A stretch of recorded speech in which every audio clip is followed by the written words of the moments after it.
आंग्ल फ्रांसीसी प्रतिस्पर्धा।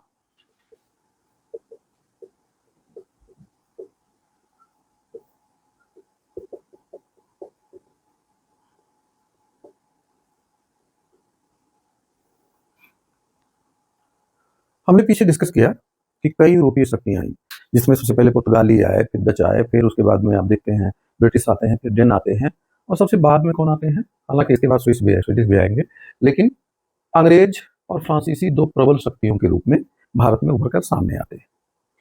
अब इनके बीच भारत के व्यापार पर वर्चस्व स्थापित करने की जो प्रतिस्पर्धा चल रही थी, 1740 के दशक तक आते आते इनमें राजनीतिक महत्वाकांक्षाएं भी जाग गई। इनको ये लगने लगा, प्रतीत होने लगा कि भारत में केंद्रीय सत्ता कमजोर हो चुकी है, यानी मुगल सत्ता कमजोर हो चुकी है। क्षेत्रीय जो शक्तियां हैं वो आपस में भी द्वंद्वात्मक स्थिति में है। एक तरफ मराठे हैं, अगर हम दक्षिण में देखें, मैसूर में हैदर अली है, इधर आप देखेंगे तो कर्नाटक वाले हिस्से में कर्नाटक का नवाब है, ऊपर आप देखेंगे निजाम हैदराबाद में बैठा हुआ है। ये सब कहीं ना कहीं आप देखें मुगल सत्ता उतनी प्रभावशाली नहीं रही कि इन क्षेत्रीय शक्तियों पर अपना नियंत्रण बना करके रख पाए। परिणाम ये होता है कि इन शक्तियों को एक मौका मिल जाता है कि भारत में राजनीतिक हस्तक्षेप करके बांटो और राज करो की नीति को लागू कर पाए। यह स्थिति तब पैदा होती है जब दक्कन के दो स्टेट, एक है हैदराबाद, आप जानते हैं यहाँ का शासक था निजाम कहलाता था, और दूसरा कर्नाटक उसी हैदराबाद के ही इलाके में आता है, निचले वाले हिस्से में हैदराबाद के, और वहां पर आप देखेंगे वहां का शासक नवाब कहलाता था। कर्नाटक का नवाब जो था वो नाम मात्र के लिए किसके अधीन था? नाम मात्र के लिए अधीन माना जाता था हैदराबाद के निजाम के। ठीक है, जो पहले का निजाम का क्षेत्र था उसी का हिस्सा कर्नाटक भी था। ठीक है, हालांकि ये सब दक्कन की सूबेदारी में आते थे, लेकिन ये दक्कन के सूबेदार को कोई महत्व नहीं दे रहे थे क्योंकि केंद्रीय सत्ता कमजोर हो चुकी थी।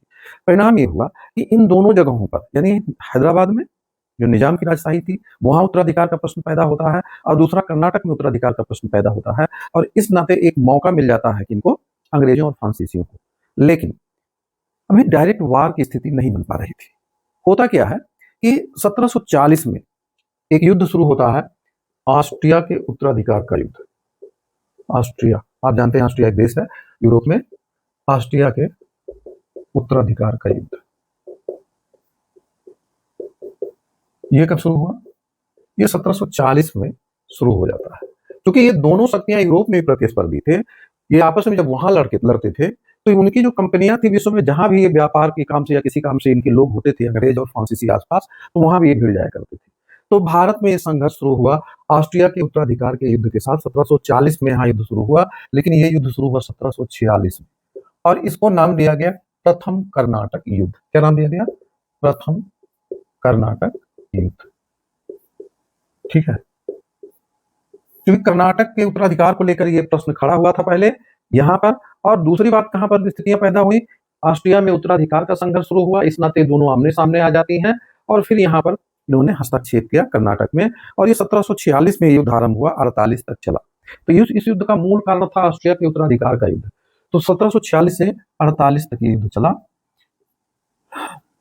इस युद्ध की शुरुआत जो हुई, युद्ध की शुरुआत यानी कर्नाटक युद्ध की शुरुआत, प्रथम कर्नाटक युद्ध की शुरुआत अंग्रेजों ने किया। अंग्रेजों ने किया। इन्होंने क्या किया कि एक इसकी फ्रांसीसी जहाज को पकड़ लिया। ठीक है, एक अंग्रेज कैप्टन था, उसने क्या किया कि एक फ्रांसीसी जहाज को इसने पकड़ लिया।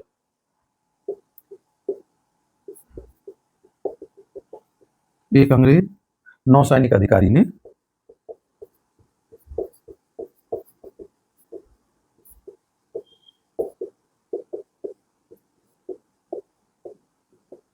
फ्रांस की जहाज पकड़ ली।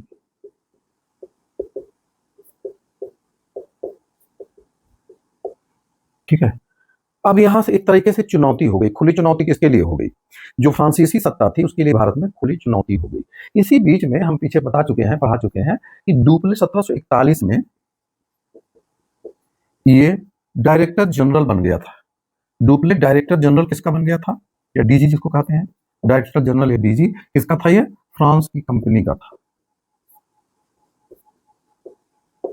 जब उसको ये बात पता चली, पांडिचेरी में जब ये खबर पहुंचती है, तो उसने क्या किया कि इसका जो एशिया में एक बड़ा सेनापति था, उसके पास सेना भी अच्छी खासी थी, मारिशस में स्थित था वो, ला बोर्डेनो।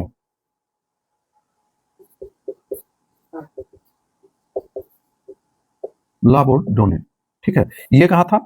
ये मॉरिशस में था, वहां तैनात था ये सेना को लेकर नौसेना के सहित आता है और इन्होंने मद्रास पर कब्जा कर लिया। मद्रास किसके अधीन था? मद्रास अंग्रेजों के अधीन था। तो इन्होंने मद्रास पर आधिपत्य स्थापित कर लिया। किसने? ला बोर्डेनो ने। ठीक है, तो इसने आधिपत्य स्थापित कर लिया इस पर, मद्रास पर। अब हम सभी जानते हैं मद्रास अंग्रेजों का साउथ में हेडक्वार्टर हुआ करता था उस समय, यानी दक्षिणी भारत में सत्ता का केंद्र कहाँ था? ये था मद्रास में। एक चीज यहाँ, एक प्रसंग और है जो आपको ध्यान में रखना चाहिए। जब इसको सीजर ऑफ मद्रास भी कहते हैं, या मद्रास पर घेराबंदी डाल करके उस पर कब्जा कर लेना, इस दौरान, इस घेरे के दौरान मद्रास में क्लाइव नाम का एक व्यक्ति जो भारत के इतिहास में बड़ा महत्वपूर्ण होने जा रहा था, एक यंग चैप था, मतलब अभी युवा था, एकदम अर्ली 20s में था। क्लाइव आया था कंपनी में काम करने के लिए, और वो क्लर्क के रूप में काम कर रहा था कंपनी में, वो भी बंधक बन गया था इसमें।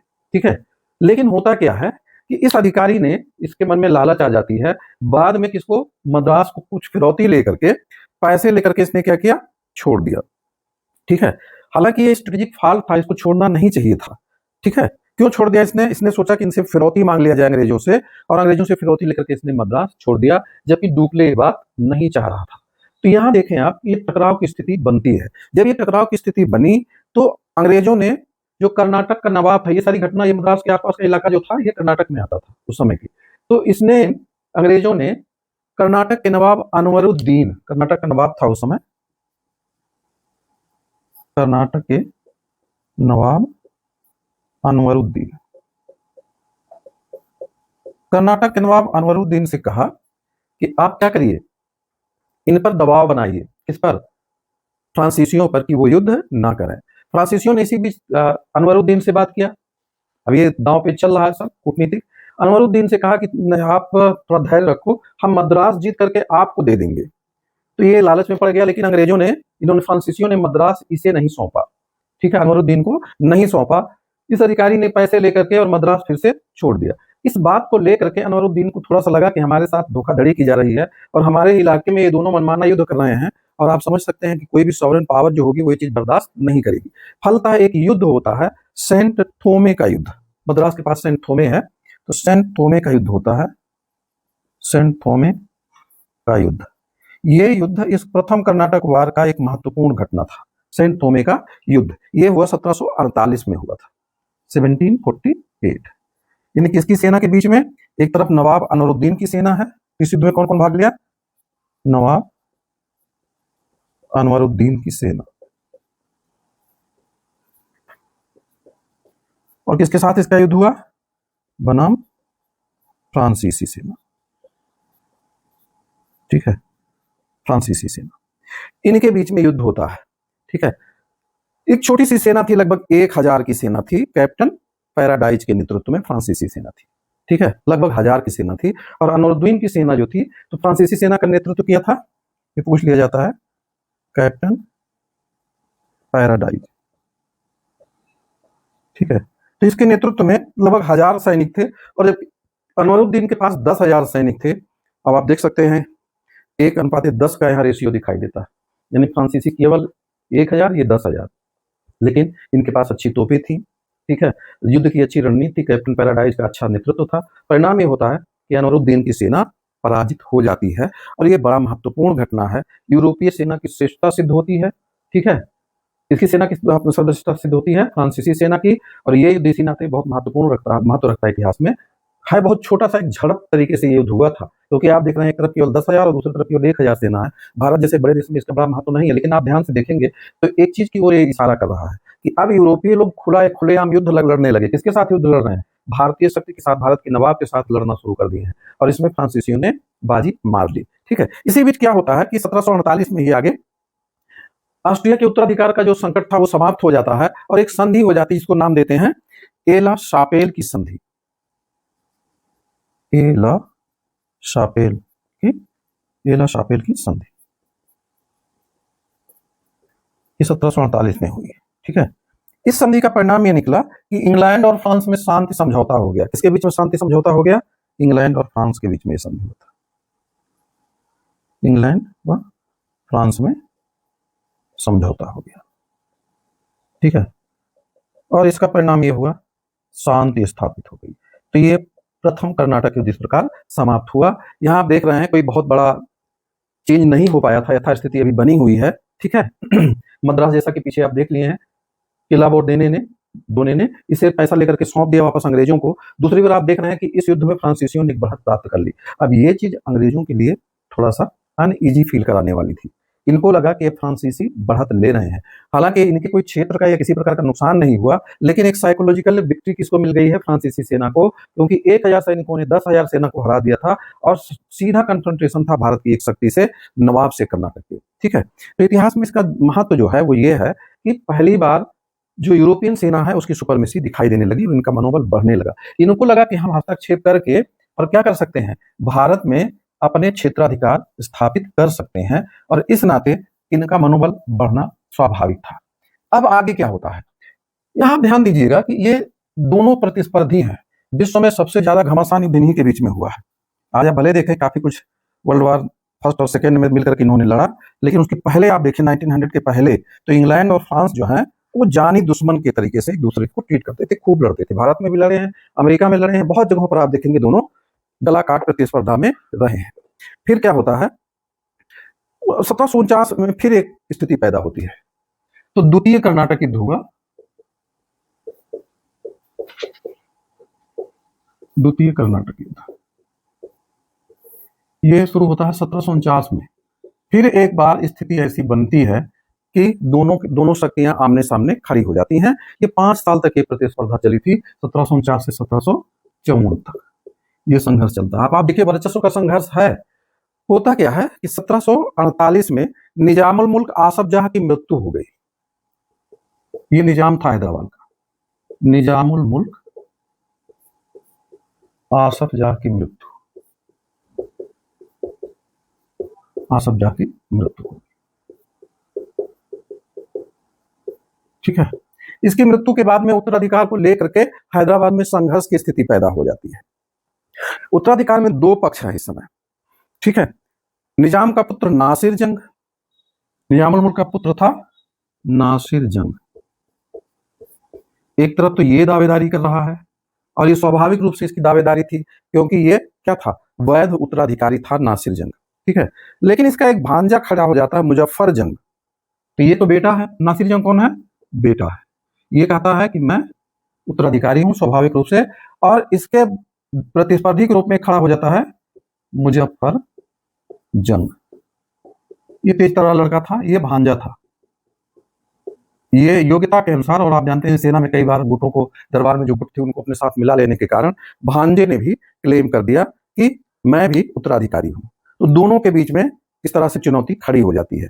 इसी बीच में आप देखेंगे स्थिति ये होती है कि मुजफ्फर जंग और इसके उसमें खेमे में 2 खेमे में बट जाता है, दरबार भी बट जाता है, सेना भी बट जाती है, आमने सामने की स्थितियां पैदा हुई। इसी बीच में देखें कि निजाम के पुत्र ने जो चुनौती दी थी उसका विरोध किसने करना शुरू कर दिया? भांजे मुजफ्फर जंग ने। दूसरी ओर कर्नाटक में क्या हुआ, कर्नाटक के नवाब अनवरुद्दीन को उसका बहनोई चांदा साहब चुनौती देता है। ये तो हैदराबाद में है, ठीक है। दूसरी तरफ कर्नाटक में भी स्थितियां बदलने लगी। कर्नाटक, यहां कौन है? अनवरुद्दीन है। अनवरुद्दीन जो था वो निजामुल मुल्क का ही रिश्तेदार था। इसको निजामुल मुल्क ने सत्ता में बैठा दिया था, क्योंकि जो कर्नाटक का नवाब था उस पर आक्रमण करके मराठों ने उसकी हत्या कर दी थी, तो अनवरुद्दीन सत्ता पर आरूढ़ हो गया था। परिणाम क्या होता है कि जो कर्नाटक का नवाब था उसके दामाद, उसका दामाद था चांदा साहब, चांदा साहब या चंदा साहब। इसको मराठे पकड़ ले गए थे अपने साथ, लेकिन इसको मराठों ने रिहा कर दिया। अब इस समय मराठे रिहा कर दिए, ठीक है। यहां थोड़ा सा कंफ्यूजन हो रहा है आपको, मैं क्लियर करूं कि कर्नाटक पर पहले मराठों ने आक्रमण करके कर्नाटक के नवाब को मार दिया था, और जब कर्नाटक की सीट खाली हो गई, वहां की राजगद्दी खाली हो गई, तो निजामुल मुल्क आसफ जहां ने, जो समय जिंदा था, अपने एक रिलेटिव को इस नाते, अनवरुद्दीन को इस नाते कर्नाटक की सत्ता पर आरूढ़ कर दिया, क्योंकि उस समय कर्नाटक के नवाब का कोई उत्तराधिकारी नहीं बचा था। तो उसका उत्तराधिकारी उसका दामाद होना था, चांदा साहब। कहाँ का उत्तराधिकारी? कर्नाटक की गद्दी का उत्तराधिकारी, क्योंकि नवाब को उसके बेटे दोनों को मार दिया था मराठों ने, ठीक है। तो किसके साथ हाथ में सत्ता आनी चाहिए थी? चांदा साहब या चंदा साहब के, लेकिन मराठे इसको पकड़ ले गए थे अपने साथ, ठीक है। लेकिन इसी बीच में मराठे क्या करते हैं कि इसको रिहा कर देते हैं चांदा साहब को। तो चांदा साहब जो है ये वैध उत्तराधिकारी था, सगा दामाद था उसका पूर्व नवाब का। अनवरुद्दीन सीधा कोई उत्तराधिकारी था नहीं कर्नाटक के नवाब का, वो तो असफ जहाँ के प्रभाव से बन गया था। तो चांदा साहब आया, उसने अनवरुद्दीन को चुनौती दी कि अनवरुद्दीन की जगह पर हमें कहाँ का नवाब बनाया जाए, कर्नाटक का नवाब बना दिया जाए। अब ऐसी स्थितियों में आप समझ सकते हैं कि फिर राजनीतिक जो प्रतिस्पर्धा उत्पन्न हो गई, तो एक पक्ष का लाभ साथ दिया किसने, डुप्ले ने। इसने मुजफ्फर जंग को हैदराबाद में निजाम घोषित कर दिया और चांदा साहब को कर्नाटक में नवाबी देने का इसने वादा कर दिया। तो मुजफ्फर जंग का समर्थन किसने किया, इसका समर्थन किया फ्रांसीसियों ने। तो फ्रांसीसी इनके साथ आ गया, यानी डुप्ले इनके साथ आ गया, ठीक है। और दूसरी तरफ डुप्ले किसके साथ आ गया, चांदा साहब के साथ इधर आ गया। अब देखिए दो राज्य है यहाँ कर्नाटक में, कौन कौन दो राज्य दक्षिण में जिनके बीच संघर्ष की स्थितियां बन रही है। एक तरफ तो है निजाम का राज्य जो हैदराबाद वाला राज्य है, वहां संघर्ष चल रहा है नासिर जंग और जो उसका बेटा था, और दूसरी तरफ कौन है, भांजा मुजफ्फर जंग। थोड़ा सा कॉम्प्लेक्स है, ध्यान से देखेंगे तो समझ में आएंगी चीजें। और दूसरी तरफ इसी बीच में कहा एक नया आपस शुरू हो गई राजनीतिक रूप से। अनवरुद्दीन कर्नाटक का नवाब बनकर के गद्दी पर बैठा हुआ था इसके सहयोग से मराठों के आक्रमण के बाद। लेकिन मराठों ने स्थिति देखी कि यहाँ सब गड़खड़ाया हुआ है, तो राजनीतिक फायदे के लिए उन्होंने चांदा साहब को भेज दिया, रिहा कर दिया अपने जेल से, ताकि जब कर्नाटक में भी सत्ता संघर्ष शुरू हो जाए, और जब सत्ता संघर्ष चलेगा तो मराठों को भी मौका मिल जाएगा, ठीक है। तो यहाँ आप देखें कि फ्रांसीसियों ने एक तरफ मुजफ्फर जंग का साथ दे दिया डुप्ले ने, और दूसरी तरफ किसको वादा किया, चांदा साहब को वादा किया कि आपको हम क्या दे देंगे, कर्नाटक की नवाबी दे देंगे, क्योंकि तुम वैलिड उत्तराधिकारी हो, ठीक है। तो आप देखिए राजनीतिक महत्वाकांक्षा जागी है किसकी, डुप्ले की। उसने कर्नाटक में राजनीतिक फायदा उठाने के लिए अपना हस्तक्षेप आरंभ कर दिया। अब ऐसी स्थिति में आप समझ सकते हैं कि अंग्रेज क्या करेंगे। जाहिर सी बात है अंग्रेज जो दूसरा गुट है उसका साथ देंगे। तो अंग्रेजों ने किसका साथ दिया, इसके पहले आप देख सकते हैं कि अनवरुद्दीन के साथ फ्रांसीसियों का युद्ध भी हो चुका था। तो अनवरुद्दीन का साथ किसने दिया, अंग्रेज देते हैं। यहाँ अनवरुद्दीन का साथ देते हैं, और किसका साथ देते हैं, नासिर जंग का भी साथ यहाँ अंग्रेज देते हैं। तो इस तरह से आप देखिए दो जगहों पर राजनीतिक हलचल उठापटक चल रही है, और दोनों जगहों पर विरोधी पक्ष का साथ अंग्रेज एक जगह दे रहा है, तो दूसरी जगह कौन दे रहा है, फ्रांसीसी। एक जगह अंग्रेज है, दूसरी जगह कौन है, फ्रांसीसी। और इस तरह से फिर से दोनों के बीच में एक संघर्ष की स्थिति पैदा हो जाती है। इस दौरान स्थिति यह बनती है, अंबूर का युद्ध होता है, ठीक है। अंबूर का युद्ध ये 1749 में होता है, अंबूर का युद्ध 1749 में युद्ध होता है, ठीक है। तो ये अंबूर का युद्ध इस नाते महत्वपूर्ण है कि मुजफ्फर जंग, चांदा साहब और डुप्ले की संयुक्त सेना। अब आप देख रहे हैं मुजफ्फर जंग, चांदा साहब और डुप्ले की सेना इसमें एक साथ आ जाती है। प्लस कौन है, चांदा साहब प्लस डुप्ले की सेना। अभी तीनों एक साथ आ जाते हैं, ठीक है। अब इन्होंने किसके विरुद्ध आक्रमण कर दिया, कर्नाटक पर आक्रमण कर दिया। कहां आक्रमण कर दिया, इन्होंने कर्नाटक पर आक्रमण किया। अब आप ध्यान दीजिएगा, इन तीनों ने मिलकर के कर्नाटक पर अटैक कर दिया, ठीक है। और अनवरुद्दीन को पराजित करके मार डाला। कौन मारा गया इसमें, अनवरुद्दीन मारा गया।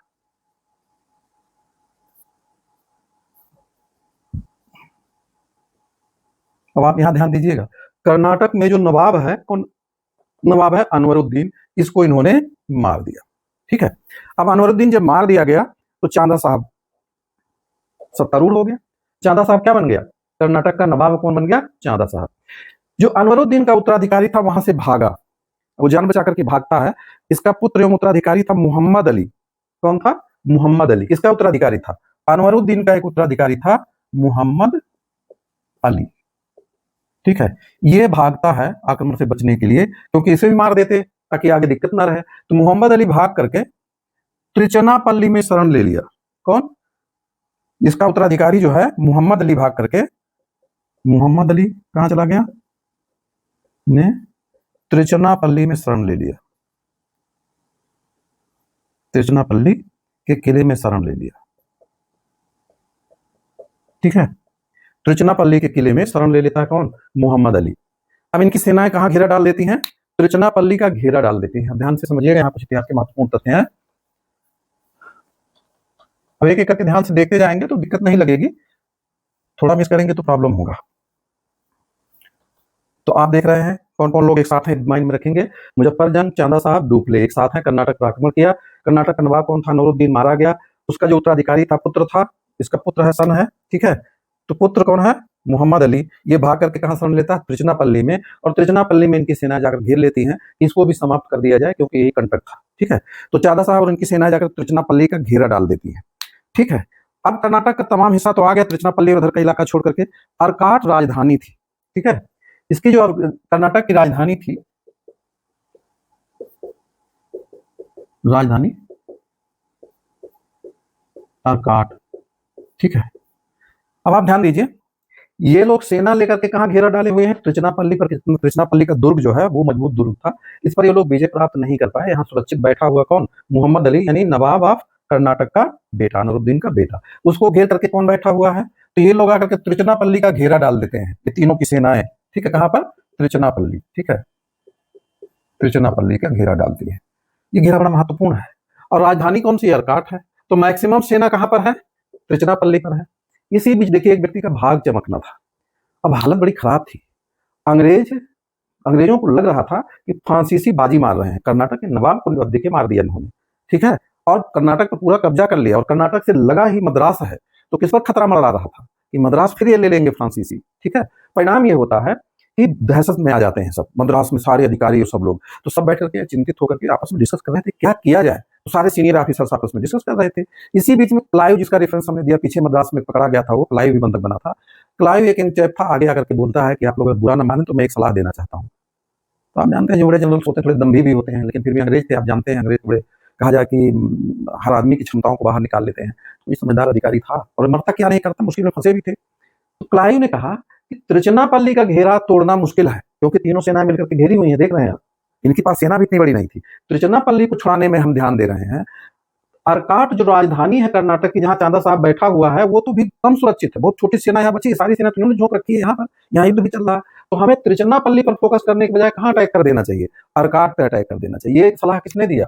क्लाइव नामक एक क्लर्क ने दिया, जो सेना में एक क्लर्क था। आप जाते हैं सेना वाले बाहरी का किसी सुनते भी नहीं है, तो एक क्लर्क था, सैनिक आपस में, सैनिक अधिकारी आपस में डिस्कस कर रहे थे। सब लोग बहुत ज्यादा चिंतित थे, क्योंकि कर्नाटक जीतने का मतलब मद्रास अब निकलने वाला था हाथ से। ठीक है, क्लाइव ने कहा कहाँ अटैक करो? अर्काट पर। अब देखिए, कई बार जो अच्छे जनरल्स होते हैं, आदमी को प्रतिभा को पहचान करके उसे मौका देते हैं, और आप देख रहे हैं इधर हालत बहुत खराब थी, मरता क्या नहीं करता वाली कंडीशन थी। परिणाम ये हुआ कि जनरल ने क्लाइव को बोला कि तुम्हारी योजना है तो तुम ही सेना लेकर जाओ और किस पर अटैक करो? अर्काट पर अटैक करो। अब देखो किस्मत, कई बार वक्त कैसे आदमी को हीरो बनाता है। क्लाइव एक छोटी सी सेना लेकर के अटैक किया अर्काट पर। ये लोग निश्चिंत बैठे हुए थे साहब यहाँ, कि कहाँ लड़ाई चल रही, त्रिचनापल्ली वहां से दूर है, सारा फोकस यहाँ था, मैक्सिमम सेना यहाँ थी। औचक अटैक हुआ, अचानक अटैक हुआ, ये लोग समझने का मौका नहीं पाए, और क्लाइव किस पर आपको अधिकार कर लेता है?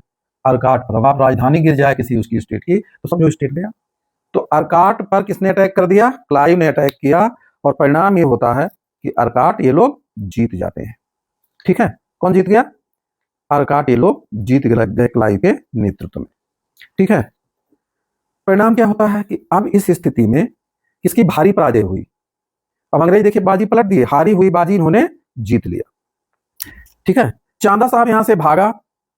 ठीक, चांदा साहब यहां से भाग निकला, लेकिन अंग्रेजों ने कर्नाटक के अर्काट और बड़े हिस्से पर कब्जा कर लिया। परिणाम ये होता है कि अब अंग्रेजों का पक्ष जो है भारी पड़ गया। ठीक है, इसी बीच चांदा साहब भाग करके और तंजौर के राजा के यहाँ शरण लेने गया था, तंजौर के राजा ने उसे मार दिया। तो आप देख रहे हैं कि कर्नाटक खाली हो गया। ठीक है, इन्होंने मोहम्मद अली को कर्नाटक का नवाब बना दिया। किसने बना दिया? अंग्रेजों ने। इसी मोहम्मद अली को अंग्रेजों ने कहां स्थापित कर दिया? अब यहाँ अर्काट में जो राजधानी है, क्लाइव के मदद से अब यहाँ कौन बन गया? मोहम्मद अली। ये क्या बन गया? कर्नाटक का नवाब बना। किसकी जगह पर? चांदा साहब की जगह पर। और इस तरह से अंग्रेज सफल हुए। समझ रहे ना? तो ये महत्वपूर्ण युद्ध रहा। इस तरीके से सेकेंड कर्नाटक वार जो रहा, इसमें किसका पलड़ा भारी पड़ा? अंग्रेजों का पलड़ा भारी पड़ जाता है।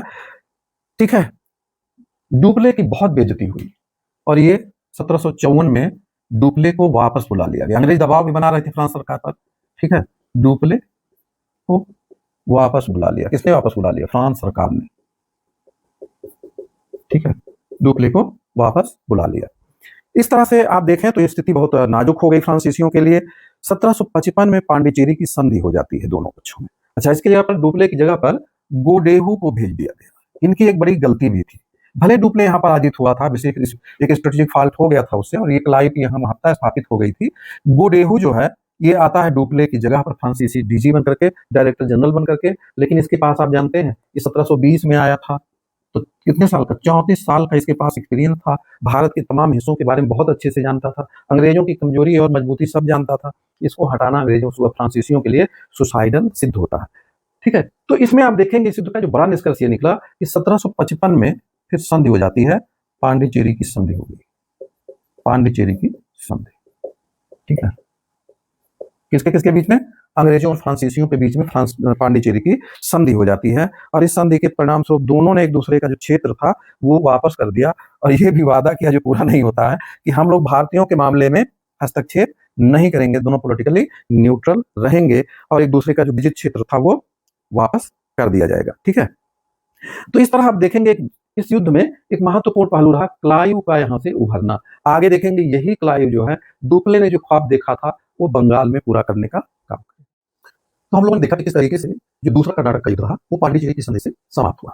लेकिन ये पांडिचेरी की जो संधि थी ये स्थायी नहीं सिद्ध हुई। एक्चुअल में होता क्या है कि यूरोप में एक युद्ध शुरू होता है 1756 में, जिसको जाना जाता है सप्तवर्षीय युद्ध के नाम पर। 7 वर्षों पर चला था, जिसमें इंग्लैंड फ्रांस जो है वो विरोधी खेमों में या गुटों में शामिल थे, और ये सप्तवर्षीय युद्ध जो है वो अंतर्राष्ट्रीय स्तर पर लड़ा गया इनके बीच में। यानी इनके जो तमाम सेंटर थे जहां इनके उपनिवेश थे अगल बगल अंग्रेजों के फ्रांसीसियों के, वहां भी युद्ध आरंभ हो गया। तृतीय कर्नाटक युद्ध, तो ये युद्ध चलता है 1756 से 1763 तक। इसी दौरान इंग्लैंड में और फ्रांस में युद्ध होता है, इसको सप्तवर्षीय युद्ध कहते हैं। तो 7 ईयर्स वार, सप्तवर्षीय युद्ध, 7 ईयर्स वार ऐसे किस नाम से आता है, सप्तवर्षीय युद्ध, जो कहाँ आरंभ हुआ था, ये यूरोप में आरंभ हुआ।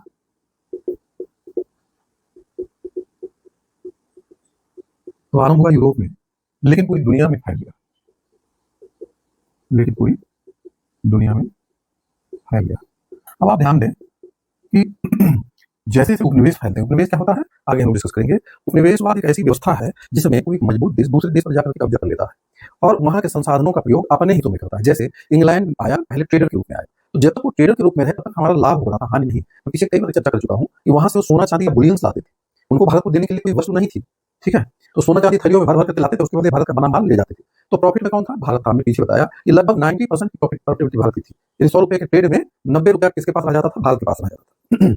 भारत की वस्तुएं बाहर जा रही है, डिमांड इतना बढ़ रहा है, विश्व की बाजार भारत की माल से पटी हुई है, तो पूरा विश्व का बाजार भारत का बाजार बन गया, भारतीय माल का बाजार बन गया। परिणाम ये हुआ कि स्थानीय रूप से भारत में समृद्धि बढ़ी। आप देखेंगे जितना ज्यादा ट्रेड बढ़ेगा हमारा, बहुत अच्छा माना जाता है। ट्रेड लेड इकोनॉमी जो होती है सबसे अच्छी इकोनॉमी मानी जाती है। तो भारत की अर्थव्यवस्था ट्रेड लेड इकोनॉमी थी। ठीक है, 1800 ईस्वी तक हम गिरते पड़ते ट्रेड लेड इकोनॉमी बने रहे, मतलब व्यापार आधारित व्यवस्था बने रहे, जिसमें व्यापार का कंट्रीब्यूशन था। तो हम न केवल अपने देश के लिए माल उत्पादन करते थे, जैसे वस्त्र हो गया, सूती वस्त्र, तमाम प्रकार के वस्त्र बनाते थे। भारत में दुनिया के सबसे ज्यादा वैरायटी वाले कपड़े बनते थे। ठीक है, कितने प्रकार के मलमल बनते थे, सूती कपड़े विभिन्न प्रकार के बनते थे। इसके अलावा देखिए रेशम के तमाम काम होते थे, कांजीवरम और उसकी सिल्क अलग अलग टाइप की साड़ियां बनती थी। ठीक है, तो पूरी दुनिया की बाजार भारत के माल से, खासकर कपड़े के उसमें मामले में हम लोग छाए हुए थे। दूसरा मसाले, तीसरा नील, लोहे की वस्तुएं, चीनी, जड़ी बूटियों से मलहम, ये तमाम चीजें भारत एक्सपोर्ट करता था और भारत को बहुत अच्छी क्वांटिटी में देसी मुद्रा प्राप्त होती थी और इसमें भारत बहुत समृद्ध था। मैं चर्चा कर चुका हूं कि प्राचीन और मध्यकाल तक भारत को सोने की चिड़िया कहा जाता था और इसी लालच में यूरोप के लोग यहाँ आए, लेकिन फिर उन्होंने क्या किया, धीरे धीरे उपनिवेश में कन्वर्ट कर लिया। अभी जब तक ट्रेडर रहे, जब तक वो क्या कर रहे थे, बुलियंस लाते थे, माल ले जाते थे, तब तक हमारा प्रॉफिट था। लेकिन हमने कल पिछली क्लास में चर्चा किया था कि वो लोग ये सोचने लगे कि भारत पर अपना राज्य बना ले, यहाँ के लोगों को अधीन कर ले अपने, और यहीं के राजस्व से अपना यहाँ का जो लगान वसूल है, टैक्स वसूल है, विभिन्न प्रकार के, उनसे ही भारतीयों का माल ले लें, यानी भारतीयों के पैसे से ही भारत का माल खरीद करके उसे अपने विभिन्न बाजारों में, यूरोप के प्रीमियम खली बाजार में लेकर बेच करके प्रॉफिट कमाए। तो आप ये सोचिए कि उनको बुलियंस लाने की समस्या का समाधान हो गया। अब भारत से धन बाहर जाने लगा, इसी को ड्रेन ऑफ वेल्थ या धन निष्कासन कहते हैं। जब तक ये ट्रेडर के रूप में थे तब तक ये बुलियंस लाते थे, और जब ये शासक बन गए तो भारत से ही सोना चांदी इकट्ठा करते थे, भारत का माल खरीदते थे उससे सस्ते कीमतों पर। ठीक है, जैसे जो 5 रुपए का माल था उसे 2 रुपए 3 रुपए में खरीद लेते, क्योंकि बाद में शासक बन जाएंगे। आगे हम सब देखेंगे। इस व्यवस्था को उपनिवेश कहते हैं। तो उपनिवेश कौन सा देश होता है, जो देश किसी पावरफुल कंट्री के अधीन कर लिया जाता है, और वो पावरफुल कंट्री से मदर कंट्री कहते हैं। क्या कहते हैं, मदर कंट्री। वो किसका दोहन करती है, कॉलोनी ऑफ उपनिवेश। तो दो इसमें हो जाते हैं, एक होता है मदर कंट्री, जैसे इस समय आगे देखेंगे भारत के संदर्भ में इंग्लैंड, मदर कंट्री। ठीक है, और ये हो गया हमारे संदर्भ में आगे इंग्लैंड हो जाएगा। अगली क्लास में हम पढ़ेंगे कि कैसे उपनिवेश बन गया, और इसके अधीनस्थ बन जाएगी जो कंट्री, उसको हम कहते हैं कॉलोनी। कॉलोनी मतलब उपनिवेश।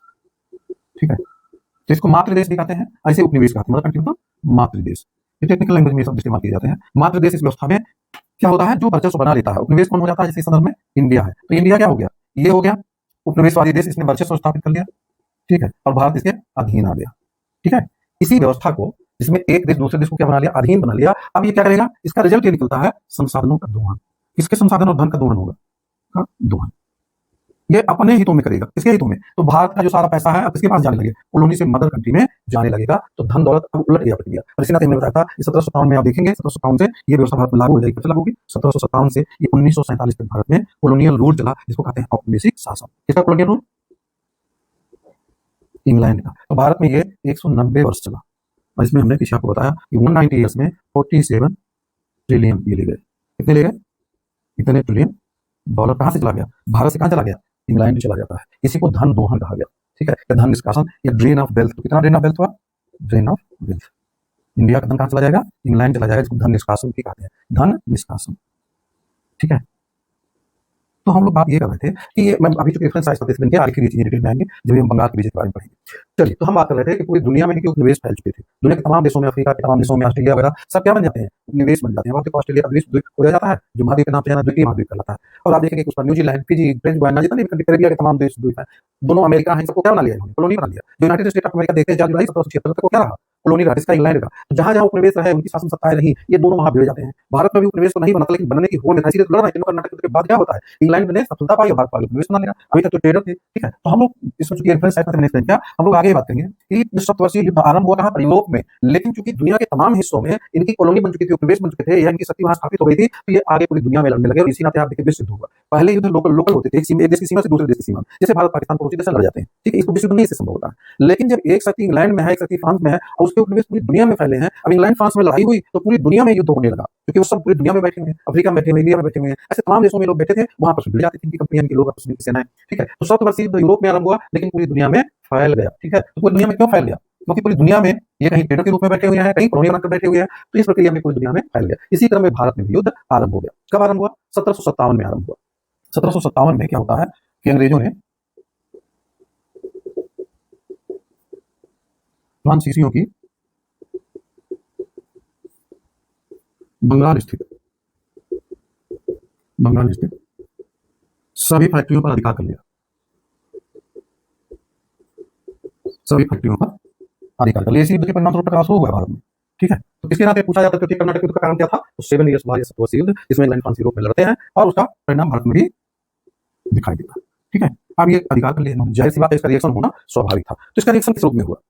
ठीक है, इसका रिएक्शन ये हुआ, इसमें नोट भी कर सकते हैं, चंद्रनगर, बालासोर, कासिम बाजार और पटना। कौन कौन सी कंपनियां थी मुख्य इसमें? चंद्रनगर, बालासोर, कासिम बाजार और पटना। ठीक है, यहाँ की फैक्ट्रियों पर इन्होंने अधिकार कर लिया। ठीक है, इसी बीच एक घटना और घटित होती है। अब आप देखेंगे डुप्ले के जाने के बाद भारत संभल नहीं रहा था, बहुत टफ सिचुएशन थी। अंग्रेज हमलावर हुए जा रहे थे, किस पर लगातार हमला कर रहे थे? फ्रांसीसियों पर, क्योंकि दुनिया का वेल्दीस्ट कंट्री था, जिस पर अंग्रेज कब्जा करना चाह रहे थे, दोनों कब्जा करना चाह रहे थे। लेकिन सफल कौन होगा? आप जानते हैं योग्यता की उत्तरजीव था, जो सैनिक मामलों में और कूटनीतिक चालों में, रणनीति में ज्यादा तेज होगा, वो सफल होगा। परिणाम ये होता है कि यहाँ पर क्या हुआ कि 1757 में फ्रांस सरकार ने, आप जानते सरकारी कंपनी थी, फ्रांस सरकार ने बोडेहू, पीछे आपने इसका नाम पढ़ा है, बोडेहू, जो कि क्या था? डायरेक्टर जनरल था फ्रांस की कंपनियों का, के स्थान पर काउंट लाली, दूसरा अधिकारी था, काउंट लाली, मार्क कर लीजिएगा, लाली को भारत भेजा। मतलब क्या किया? किसको बना दिया? आप डीजी बना दिया, आप डीजी बन जाता है, डायरेक्टर जनरल बन जाता है काउंट लाली, उसे भारत भेजा। एक चीज और ध्यान रखना है, यहाँ पर लगभग 12 महीने लग जाते थे वहां से आने में। कितने महीने लगते थे? 12 महीने की यात्रा होती थी यूरोप से, इंग्लैंड और फ्रांस से लगभग 12 महीने लग जाता था। तो 12 महीने की यात्रा का 57 अप्रैल में नियुक्त हुआ था ये, तो 58 अप्रैल में आया। कब आया ये? ठीक है, तो अप्रैल 50 और चाहे तो लिख सकते हैं, लेकिन ज्यादा माइनूट नहीं पूछते हैं, बस इसे समझने के लिए आप लिख लीजिए, लिख सकते हैं आप। अप्रैल 1757 को भेजा गया था, और ये 12 महीने की यात्रा के बाद कब आया? ये आया अप्रैल 1758 में भारत पहुंचा। अब आप देखेंगे तब तक यमुना में बहुत पानी बह चुका था। चला 57 में, पहुंचा 58 में, लंबा टाइम लगता था, बहुत स्लो उस समय स्पीड थी, जो बहुत बड़ी जहाजें चलती थी, इससे लोग आते थे, ईंधन था नहीं जहाजों में। तो 1758 में पहुंचा। इस बीच में एक घटना यहाँ घट चुकी होती है। क्या घटना घट चुकी होती है? प्लासी के युद्ध में, इसको अभी क्लास में हम लोग पढ़ेंगे, प्लासी के युद्ध में। तो लिख सकते हैं इस बीच, प्लासी के युद्ध में, ये अलग घटना है लेकिन इसके साथ जुड़ा हुआ है।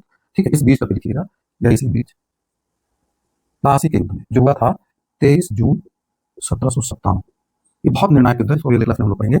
इसी बीच प्लासी के युद्ध में अंग्रेजों ने बंगाल जीत लिया था, बंगाल जीत लिया था। अब आप देखो, ध्यान करो, पीछे में कितनी बार चर्चा की है बंगाल के बारे में। बंगाल बहुत बड़ा प्रांत और भारत का सबसे धनी प्रांत था, उस पर किसका अधिपत्य हो जाता है? अंग्रेजों का हो जाता है। हालांकि अंग्रेज तत्काल अपना प्रत्यक्ष शासन नहीं स्थापित करते हैं। यहाँ पर मीर जाफर नामक जो एक लड़का देरी था, ठीक है, उसको इन्होंने कमजोर एक नवाब के रूप में बैठा दिया। लेकिन बंगाल की बागडोर किसके हाथ में, कठपुतली बन करके बना दिया गया बंगाल के नवाब को, सिराजदौला मार दिया गया बंगाल के नवाब, आगे जेल में पड़ गए, और उसके जगह पर मीर जाफर बुला करके मन कठपुतली शासन स्थापित कर लिया। इस नाते बंगाल पर किसका चलने लगा, अंग्रेजों की बात चलने लगी। वहाँ के संसाधन अंग्रेजों के हो गए, वहाँ की सेना अंग्रेजों, मतलब बंगाल का पैसा हो गया अंग्रेजों का, बंगाल की सेना हो गई, चाहे जहां इस्तेमाल करें, ठीक है। तो आपको सोचो, अब अंग्रेजों के पास एक बढ़त आ गई कि भारत के धन और भारत की ही सेना से भारत पर अधिकार करने का एक मौका अंग्रेजों के हाथ में आ गया। इतना सुनहला मौका इन्होंने बहुत चालबाजी से, बहुत रणनीति से प्राप्त किया था, समझ रहे हैं ना। तो ये चीज ध्यान रखिएगा कि अब अंग्रेजों को बहुत बड़ी बढ़त मिल गई थी। यानी लाली साहब यहाँ से चलते हैं, कब चलते हैं, अप्रैल 1757 से इनको वक्त तपा कर भेजा गया था। ये थे भी सक्षम जनरल थे, ये फ्रांस से भेजे गए, 12 महीने की यात्रा जब तक करते हैं तब तक परिस्थिति जमीनी सच्चाई बदल चुकी है। अब अंग्रेज बहुत दमखम वाले, बहुत पावरफुल हो गए, ठीक है। लाख की सेना थी लगभग बंगाल की, ठीक है। उसमें से अब अंग्रेज चाहें तो वो सेना उनकी है, उसको कहीं भी मुक्त करा सकते हैं, भारत की शक्ति को बदलने के लिए, ठीक है। तो ये महत्वपूर्ण परिवर्तन हो गया था। और इसके बाद अब लाली जब यहाँ पहुंचा तो उसने फोर्ट सेंट डेविड मद्रास के पास था, उस पर कब्जा कर लिया। तो 1758 में लाली ने, अकाउंट लाली लिख सकते हैं, ने फोर्ट सेंट डेविड, ठीक है, फोर्ट सेंट डेविड पर कब्जा कर लिया। ये फोर्ट सेंट डेविड मद्रास के पास अंग्रेजों का एक किला, यहाँ पर आक्रमण करके कब्जा कर लेता है। तंजौर पर आक्रमण करता है लेकिन कब्जा नहीं कर पाता है। फिर मद्रास की तरफ आगे बढ़ता है, मद्रास पर भी इसने कब्जा करने की कोशिश किया। सुना उसने मद्रास, जिनका हेडक्वार्टर था, पीछे कई बार चर्चा कर चुका हूं, मद्रास पर कब्जे की कोशिश किया,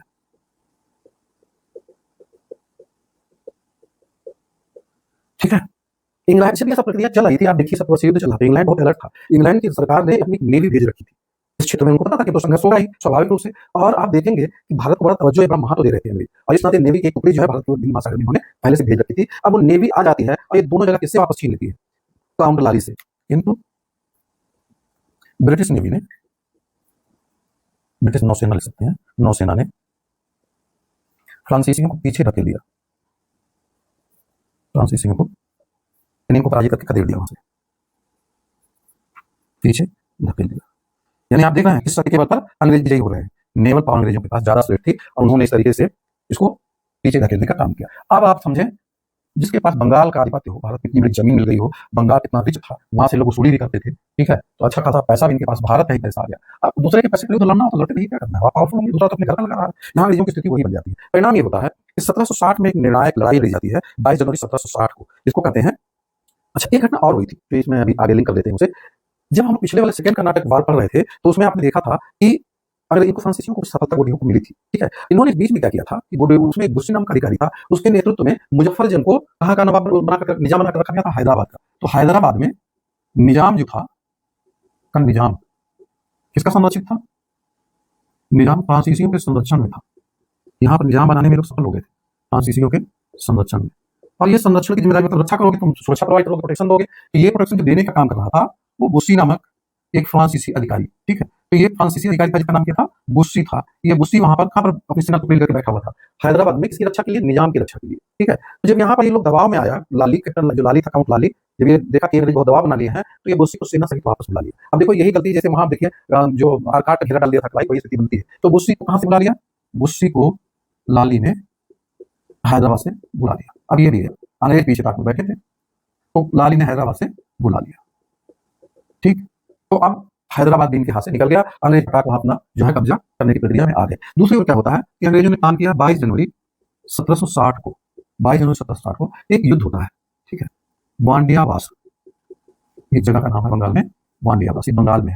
अब देखो कहां घेर रहे हैं सभी, बंगाल में कौन बहुत पावरफुल है, ध्यान दीजिएगा, बंगाल पर अंग्रेजों का कब्जा हो चुका है, 23 जून 1757 को हो चुका है, 1760 चल रहा है, तो वांडियावास बंगाल में है, यानी अपने ही उसमें घेर लिया, अपने ही इलाके में। और आप जानते हैं अपने इलाके में हर कोई क्या होता है, ठीक है, मजबूत होता है। तो वांडियावास बंगाल में इसको घेर लिया गया, फ्रांसीसियों को। तो अंग्रेज और फ्रांसीसियों के बीच में, ठीक है, अंग्रेजों एवं फ्रांसीसियों के बीच यहाँ निर्णायक युद्ध हुआ, अंग्रेजों एवं फ्रांसीसियों के बीच निर्णायक युद्ध हुआ, मतलब उसने डिसाइड कर दिया कि कौन रहेगा कौन भागेगा, निर्णायक युद्ध हुआ, ठीक है। अब आप देख रहे हैं अंग्रेज अपने घर आंगन में लड़ रहे थे, परिणाम क्या निकला, अंग्रेज सेना का नेतृत्व कर रहा था आयरकूट। तो अंग्रेज सेनापति कौन था, आयरकूट के नेतृत्व वाली, आयरकूट, ये नाम इंपॉर्टेंट है, मार्क कर लीजिएगा, पूछा जाता है कि अंग्रेज सेना का नेतृत्व वांडियावास के युद्ध में किसने किया, तो आयरकूट के नेतृत्व वाली अंग्रेज सेना ने काउंट लाली, काउंट लाली, तो ये मार्क करिएगा, काउंट लाली लड़ रहा है, इधर से नेतृत्व कर रहा है, काउंट लाली के नेतृत्व वाली फ्रांसीसी सेना को बुरी तरह पराजित कर दिया, पराजित कर दिया। अब यहीं से फ्रांसीसियों का भाग्य जो है वो क्या हो जाता है, अंधेरे में चला जाता है। जो सेनापति था बुस्सी वो गिरफ्तार भी होता है, तो ये बुरी तरह से पराजित हो गए। 1761 तक आते आते इनका पांडिचेरी पर भी कब्जा हो गया। 1761 में पांडिचेरी पर भी, पुडुचेरी कहलाता है, पांडिचेरी पर भी अंग्रेजों का अधिकार हो गया। ठीक है, अंग्रेजों का अधिकार किस पर हो गया, पांडिचेरी पर हो गया। और आगे चलकर इन्होंने सारी बस्तियां, आप देख रहे हैं बंगाल की तो अधिकांश पहले ही कब्जा कर लिए थे। ठीक है, और 61 में इन्होंने शेष फ्रांसीसी बस्तियों पर भी अपना कब्जा कर लिया। तो 1761 में ही शेष बची फ्रांसीसी फैक्ट्रियों पर भी अंग्रेजों ने कब्जा कर लिया। अब आप देखो, यानी फ्रांसीसियों के सितारे जो हैं वो गर्दिश में चले गए, बर्बाद हो गए भारत के संदर्भ में हम कहें। सतवर्षीय युद्ध 1763 में खत्म हुआ, पीछे हम लोग बात किए थे, 1763 तक चलेगा। 1763 में खत्म हुआ और आप जानते हैं दोनों देश आपस में जब संधि कर लेते थे फिर कुछ समय के लिए शांति का युग आ जाता था। तो 1763 में पेरिस की संधि हुई थी। कहाँ की संधि हुई थी? 1763 की पेरिस की संधि, ये इंपॉर्टेंट मार्क करिएगा। 1763 की पेरिस की संधि, इसका परिणाम क्या होता है? सप्तवर्षीय युद्ध का समापन। जैसे हमारा सप्तवर्षीय युद्ध समाप्त हुआ, यहाँ भी युद्ध खत्म, सप्तवर्षीय युद्ध का समापन। ठीक है, अब ये समाप्त हो गया तो इन्होंने क्या किया कि जो भी वो बनता है, इस शांति की प्रक्रिया जब चली आगे तो इसमें ये हुआ कि जो फ्रांसीसियों की बस्तियां थी, मुख्य बस्तियां, ये उन्हें वापस कर दी जाती हैं। इसी संधि से उन्हें क्या मिल गया? इस संधि से उन्हें पांडिचेरी, यनम और कराईकल और माहे ये क्षेत्र वापस मिल गए। अब आपको बहुत सारे डेवलप किए तो उन्होंने नहीं दिया। कौन से इलाका दिया? जानते विजेता थे क्यों देते सारे, लेकिन कुछ इन्होंने नामकरण कर दिया इन पर। तो इन्होंने कौन से इलाके वापस कर दिए? तो इस संधि से इनको पांडिचेरी, यनम, आप लोग मैप पर इन जगहों को देख लीजिएगा ध्यान से, ठीक है, तब याद होगा अच्छे से। कराईकल और लास्ट कौन सा है? और माहे, ये इनके इलाके थे कि क्षेत्र वापस कर दिए, ठीक है। लेकिन एक शर्त लगा दिया कि आप किलेबंदी नहीं करेंगे, मतलब फोर्टिफिकेशन नहीं करेंगे, परंतु शर्त यह थी कि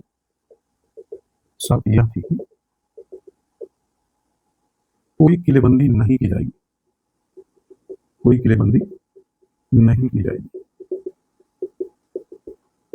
अब आप देखिए सशर्त इनको वापस करते हैं। अब ये मान गए कि ठीक है, पांडिचेरी, यनम, कराईकल और माहे इन 4 इलाकों में शांति से रहेंगे, कोई दिक्कत नहीं करेंगे, यहीं से बैठकर व्यापार करेंगे, कोई युद्ध आक्रमण नहीं करेंगे। ये गारंटी कौन दे दिया? फ्रांस ने दे दिया। और आप देखेंगे फिर चुपचाप यही शासन करते रहेंगे। अंततः 19 नवंबर, ठीक है, 1954, आप ध्यान से देखो, 1600 कब आए थे? 68 में आए थे, ये 1954 तक भारत में रहे हैं। ठीक है, 19 नवंबर 1954 तक फ्रांसीसी इन 4 क्षेत्रों, इन समझ लो ना, 4 ये 4 ऊपर लिखे हैं, इन 4 क्षेत्रों में बने रहे, शांति से बने रहे, कर सिर्फ क्या कर रहे थे? व्यापार इत्यादि करते थे। तो भारत से पूछा जाए फ्रांसीसी कब लौटे, तो 19 नवंबर 1954 में लौटे। ठीक है, उसके बाद आप जानते होंगे पांडिचेरी, यनम, कराईकल और माहे को मिला करके एक संघ शासित क्षेत्र, यूनियन टेरिटरी बना दी गई।